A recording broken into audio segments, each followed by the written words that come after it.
ku kanisa ya Victory Christian Center mu Ndeeba okusaba okusiima Katonda olw'obulamu bw'omugenzi Ssaalongo Emmanuel Musigire kutandise nga kuno kwetabiddwako abantu ab'enjawulo okuli abakulembeze mu by'obufuzi n'abasumba ab'enjawulo okuli Pastor Nalongo Madina ng'akulembeddemu abasumba okuva ku CFC mu Kisenyi, Bishop Grievance Musisi, Apostle John Bunjo, Dr. Kamese, Dr. Lumala, Apostle Grace Lubega, Honorable Kinyamatama, Dr. Abed Bwanika, Ali Salaso wa kibiina ki ANT, Pastor Yazid Muhanguzi, Pastor Mukisa David wamu n'abalala.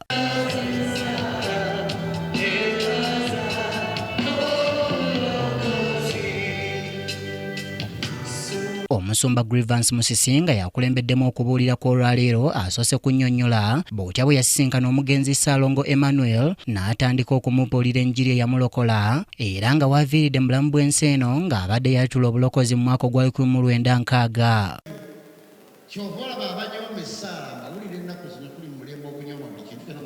Mu kubuulira kwe agamba okukkiriza kw'omuntu kiba kisa ng'era wanannyonnyodde ng'awa ekyokulabirako eky'omusajja omugagga mu Bayibuli eyafa wabula n'asaba okuweebwa waakiri ettondo ly'amazzi.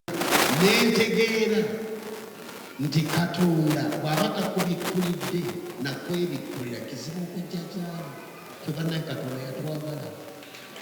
Ye Apostle Dr. Joseph Serwadda mutabani w'omugenzi mu bubaka bwe agamba okuva kwa kitaawe kwazze n'ebyamagero ng'agamba aliko essimu gye yafunye okuva ewa Ssaabalabirizi w'ekkanisa ya Uganda Kitaffe mu Katonda the Most Reverend Dr. Samuel Stephen Kazimba Mugalo mbu kyokka eno olwabadde okugikwata Kazimba yasoose kumuyimbiramu. Dr. Serwadda nga bazaalibwa 12 awadde ebyafaayo ku kitaawe eyasoma okutuuka mu kibiina ekyokuna ebiseera ebyo ng'era ku kyalo ye yali asoma ebbaluwa zaakwo. Mu mwaka gwa 2018 omugenzi lwe yatandika okutawaanyizibwa nga yafuna okwefukuta kw'omusaayi mu lufuutifuuti kiyite blood clot.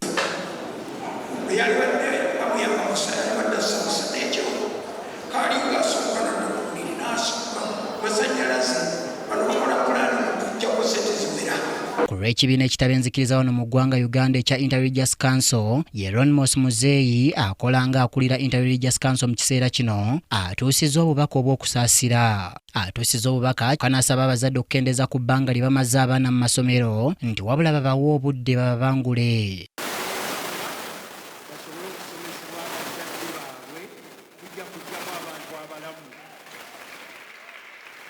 Omugenzi Ssaalongo Emmanuel Musigire yazaalibwa ng'ennaku z'omwezi 25 Desemba 1927 nga yavudde mu bulamu bw'ensi eno ng'ennaku z'omwezi 15 omwezi ogwokutaano 2026 era ng'aludde ng'alina obukosefu mu mubiri ng'afiiridde ku gy'obukulu 99. Omugenzi alese abaana 6 abakyali abalamu, abazzukulu 39, abazzukulu 263 ng'olunaku olw'enkya waakuziikibwa ku kyalo Luwanga mu parish y'e Nabutongwa mu district y'e Karungu. Kyambadde Shadrack Joshua, KTV Amalindire.